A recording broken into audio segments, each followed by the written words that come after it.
Oiê, gente, tudo bem com vocês? Eu espero que sim. Eu contei no vídeo anterior e mostrei para vocês a aplicação da Zoladex, não foi? E contei também o quanto saiu sangue no local, né, gente? Que eu precisei ficar 10 minutos lá sentada esperando parar de sangrar. E o que eu percebi que aconteceu? Dessa vez, o local não ficou extremamente arroxeado como normalmente fica. O lugar, ele não ficou com aquele aspecto de hematoma. Aí eu vou mostrar para vocês, ó. Bem aqui. Normalmente fica todinho roxo. Ela tá assim. O que eu percebo? Se vocês observarem, ó, tá inchado. Tá dando pra ver?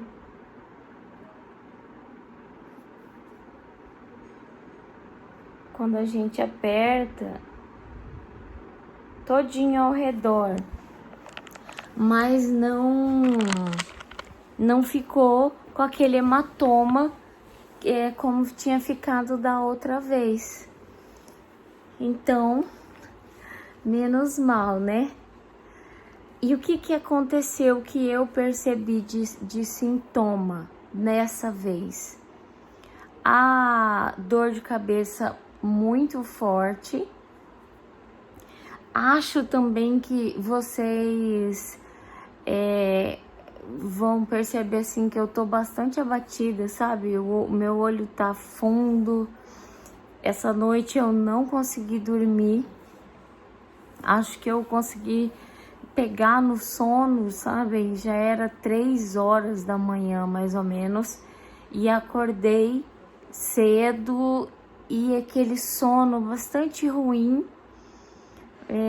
Nada muito agradável. Semelhante à insônia que a quimioterapia me dava, gente. Claro que cada pessoa tem uma reação, isso a gente deve destacar sempre, né? Nenhum organismo é igual, mas como o bloqueador hormonal da produção de hormônio do meu ovário, eu senti aquela insônia e aquele sono azedo de quimioterapia, sabe? Aquele que você já acorda e já tá... Ai, parece que você tá sem banho há mais de 24 horas. É uma sensação azeda, assim. Sabem aquele dia que você pega no sono no meio da tarde, você tenta dormir, mas quando você acorda, você fala, poxa, por que eu dormi? Agora eu fiquei assim, com esse corpo ruim, com essa sensação ruim, esse gosto amargo, azedo da minha boca. É essa sensação que eu tô. E eu já tenho um pouco de dificuldade de fazer toda essa parte de socialização, que vocês me conhecem muito bem, melhor até que muitas pessoas próximas que me conhecem pessoalmente. E permaneci, gente, sabe, aqui na caminha, deitadinha.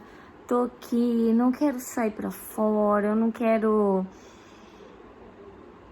eu quero ficar aqui em paz, quietinha, com essa sensação ruim mesmo, até que ela passe.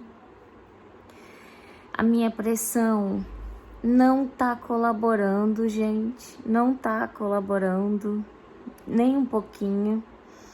Eu tô acordando e depois de ficar em repouso por bastante tempo, o que é que eu percebo? Eu acordo, a minha pressão tá 17/10, gente, sabem?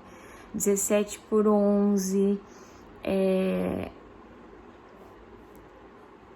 também é um fator que dá uma certa... suga energia sua. Quem tem pressão alta, às vezes ele não tem sintomas como a dor na nuca, dor de cabeça, essa fadiga. Tem pessoas que não sentem isso. E tem outras pessoas que, quando tem hipertensão arterial, elas desenvolvem, elas sentem essas coisas. E depende muito da medicação que elas tomam. A medicação que eu tô tomando é uma medicação bastante antiga já, que eu tô tomando ela desde... já é a terceira medicação que eu tomo para hipertensão. E quando eu mudei para essa, o médico que mudou, ele disse assim, essas medicações para hipertensão, elas tendem a causar um acentuamento de processos depressivos, processos de anamnésia, sabe, gente? E falou pra mim que ele confiava nessa medicação, mas que eu tinha que comprar o do laboratório mesmo, não nada paralelo, que era para eu comprar esse. E desde então eu faço isso. É uma medicação que custa R$58. Ela tá ali na faixa dos intermediários, porque os medicamentos bons mesmo para pressão, como por exemplo toma meu pai, eles chegam ali a ultrapassar o valor de R$100. Se eu falando na minha realidade, né, gente? Imagino que devem existir medicação para hipertensão muito mais caros do que esse, né? Já tomei... Nossa, gente, aqueles medicamentos mais comuns eu já tomei todos. Mudando de nome, mudando de fórmula. Eu tomei Captopril, tomei...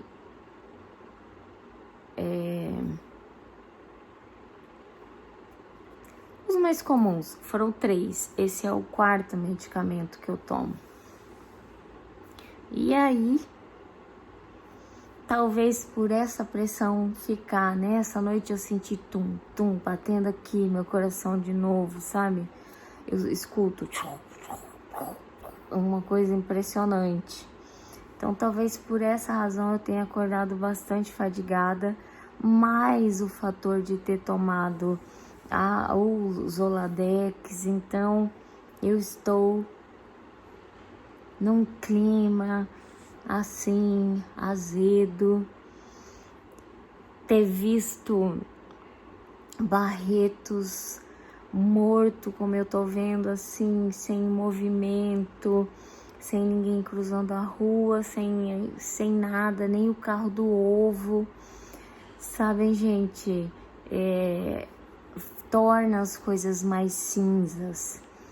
Uma vez eu escutei uma história, né, de que falam que no Canadá, por fazer muito frio a maior parte do tempo em determinados lugares, as pessoas, elas são mais melancólicas, elas não gostam muito de conversa na hora de ir para o trabalho, os tons são mais cinzas. E eu já usei essa terminologia aqui com vocês, né? Parece que as coisas ficam cinza às vezes. E aí essa visão que eu tô tirando de Barretos, sabe, gente, dessa vez, porque eu vi tudo muito cinza, tudo muito cinza. A entrada da cidade tem barricadas homéricas de concreto. Tem guardas na entrada da cidade, impedindo que pessoas circulem indo e vindo. Eu não sei a quantidade de dados em relação à Covid aqui, porque eu não assisti ao noticiário ontem, mas eu acho que tá uma situação de calamidade pública, literalmente. Por essa razão, eles tomaram essa medida tal qual o Paraguai tomou lá o ano passado e que eu mostrei num vídeo onde tinham barricadas, o exército, arame farpado. Toda vez que a gente vê esse estádio de sítio assim, remete a gente a épocas não tão memoráveis, não é? Como na época de repressão que o Brasil sofreu, como épocas em que eu pude ver, sabem, o ataque às Torres Gêmeas nos Estados Unidos, que eu pude acompanhar a Guerra do Golfo, a queda do Saddam Hussein. A minha impressão é que essa pandemia está fazendo com a gente o que faz com pessoas em países que passam por guerras, em países que passam por massacres, em países que tem grandes ditadores, sabem? Como já passou os congoleses, como já passou Kosovo, e não foram um número assustador como mais de 500 mil de pessoas mortas. Essas atrocidades aconteceram entre 30 e 40 mil pessoas que perderam a vida. Então, pensar em muitas vidas perdidas só não faz uma reflexão sobre isso, não desperta um pesar em pessoas que não têm empatia com a dor do próximo. É uma opinião minha, assim. E eu não tinha falado sobre isso ainda, né? Porque alcançou essa marca lá no dia 19. E eu chorei copiosamente nesse dia e gravei um vídeo diferente falando sobre o atrofiamento do canal vaginal, porque eu não tinha estabilidade ali para falar desse assunto, da perda da quantidade dessa magnitude. Eu ia chorar e ia acabar não fazendo o vídeo como eu gostaria. Saber que aqui no Brasil o número ainda está crescendo, que nós estamos batendo marcas do número de vítimas e do número de contágios por dia, bate a nossa porta para que a gente não feche os olhos em relação ao Covid, gente. Às vezes, não pela gente, mas se a gente tem amor ao próximo, se a gente tem uma empatia ao próximo, estabelecer os cuidados mínimos, utilização de máscara, utilização de álcool em gel, não substituir a lavagem das mãos só pelo álcool em gel. O álcool em gel deve ser uma coisa utilizada quando você complementa a sua lavagem de mão e quando você está fora, longe, distante de um lugar onde você lave suas mãos muito bem com sabão.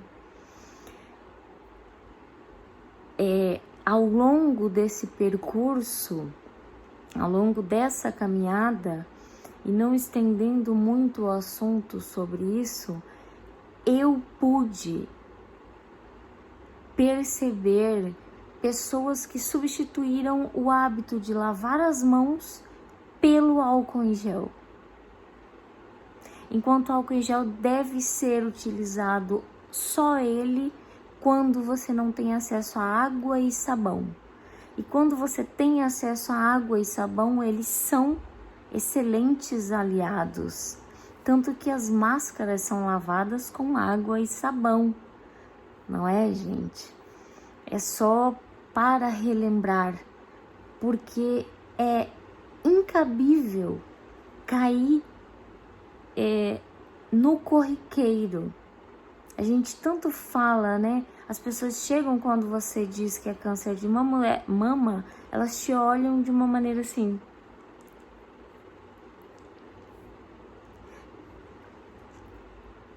Vou repetir a palavra como. Como se das 10 fileiras de pessoas com 10, inteirando 100, 35 aproximadamente dessas pessoas, 3 fileiras e meia derrubadas não significassem nada. É incabível que as pessoas se acostumem com o Covid, que as pessoas se acostumem com as pessoas morrendo diariamente em números assustadores que se assemelham aos grandes massacres modernos do século XX e do século XXI acontecidos no nosso planeta. Não entra na minha cabeça, sabem? Se nós nos acostumarmos a isso, logo as vacinas se tornarão escassas, cada vez mais escassas, e menos gastos, não é, gente? Mais economia, afinal, quem perdeu a vida no início foram pessoas com mais idade, pessoas com comorbidades, que consequentemente causam despesas ao erário, não é verdade? Quanto não se economizou em aposentadorias relacionadas às mortes do Covid? É uma economia rápida, não é? Quantas pessoas deixaram de receber suas aposentadorias porque perderam a vida para o Covid? Uma coisa imediatista. Lá na frente, nós teremos que tratar, como disse uma infectologista, os danos causados pela Covid. Então, as coisas acontecendo agora vão explodir em algum momento, porque a maneira como esse vírus devasta o organismo, e só quem vê e quem passa por isso de forma moderada a grave é capaz de mensurar, vai conseguir compreender na íntegra o que eu tô falando. Então, a gente não pode deixar cair na mesmice, no corriqueiro, morreu 2.900 pessoas, normal. Não, gente, não é normal, porque mais cedo ou mais tarde as coisas batem a nossa porta e levam pessoas que a gente ama, e é daí que vem a batalha, não é?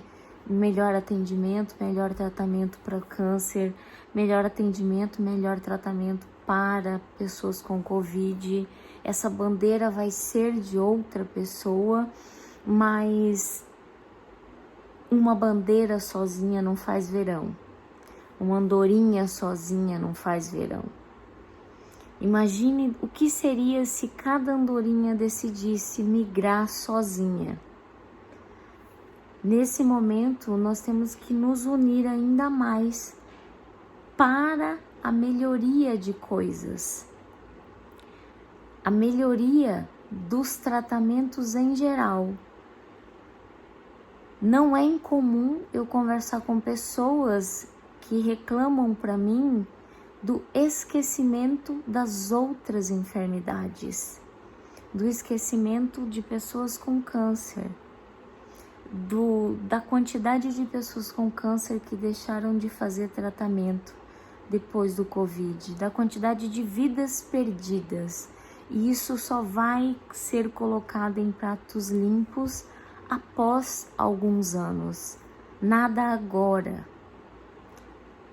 isso tudo depende de nós, depende da nossa conscientização e do exemplo que nós precisamos dar para as pessoas ao nosso redor.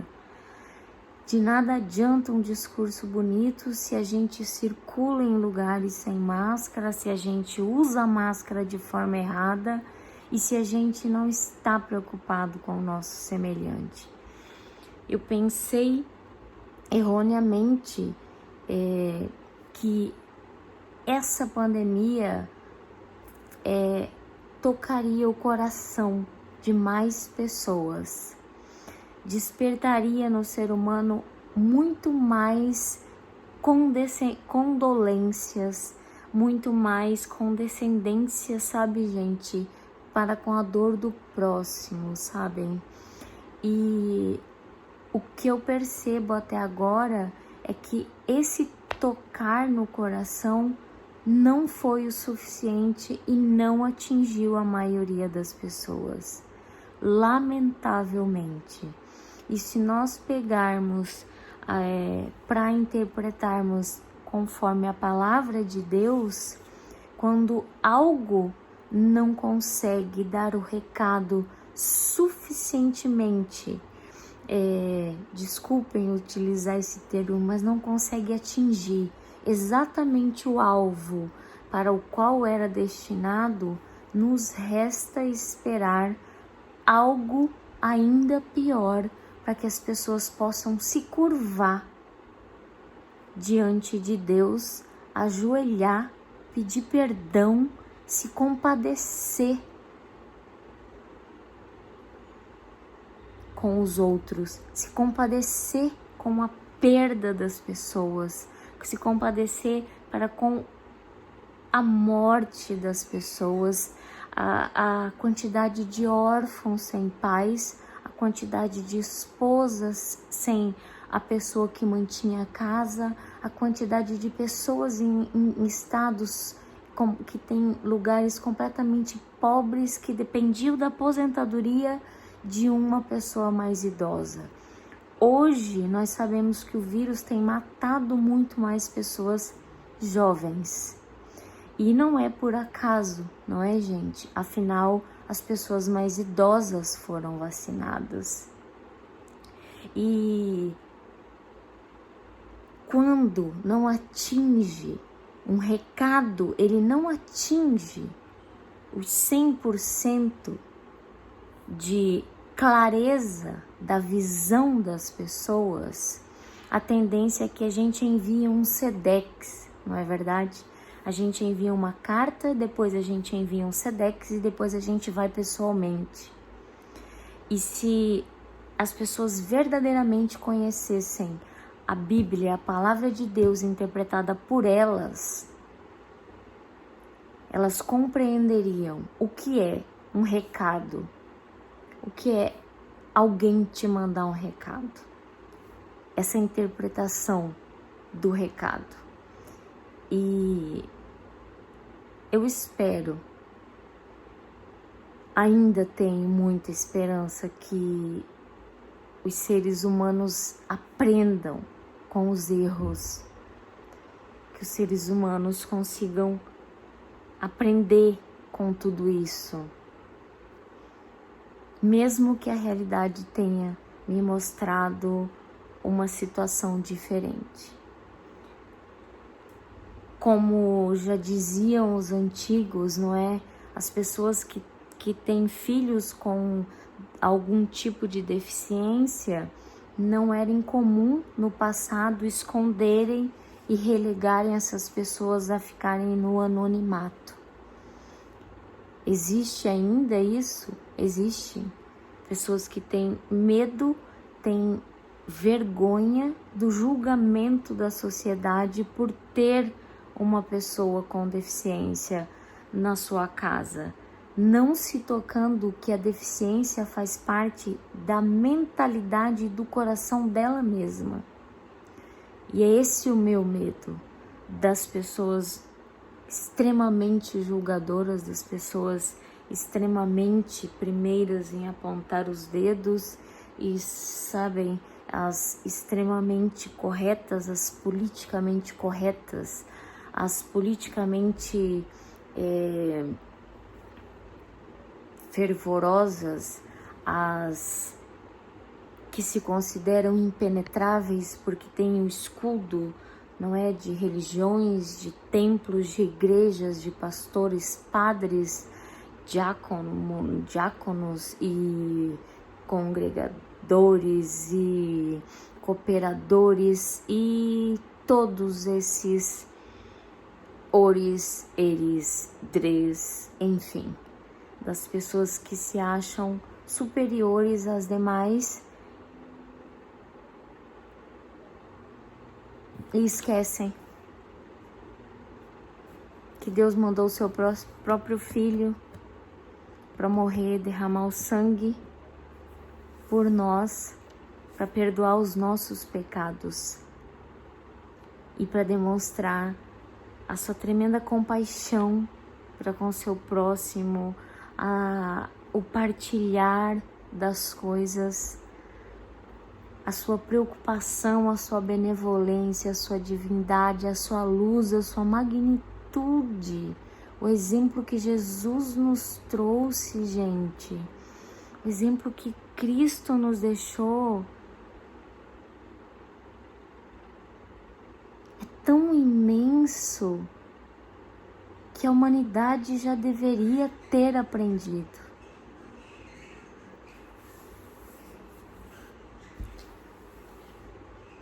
Mas infelizmente o que a gente ainda observa é que não aprendeu, mas saem propagando aos quatro ventos a palavra de Deus, sem ao menos se apegar a um desses exemplos sequer.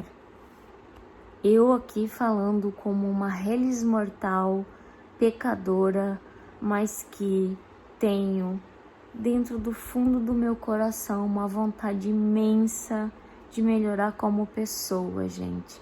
E com essa mensagem eu espero passar para vocês toda essa aflição que eu tô diante disso tudo, que se tornou concreto quando eu vi aqui a situação que tá. Muito mais amor, gente, no coração de cada um de vocês. Eu amo vocês. Eu amo vocês e a gente tem que multiplicar, ultrapassar barreiras e amar. Nós precisamos de amor, nós precisamos de pessoas preocupadas com pessoas. Grande beijo no fundo do coração. Esse azedume aqui todo vai passar, assim como a nossa vida é um sopro. Assim como você escreve um quadro inteiro com conteúdo e depois entra um outro professor ou o próprio professor precisa pagar para reescrever novamente outras coisas. Que aprendamos, né? Que possamos aprender cada vez mais para não precisarmos receber novas e repetidas lições cada vez mais doloridas. Tamo junto, vamos que vamos.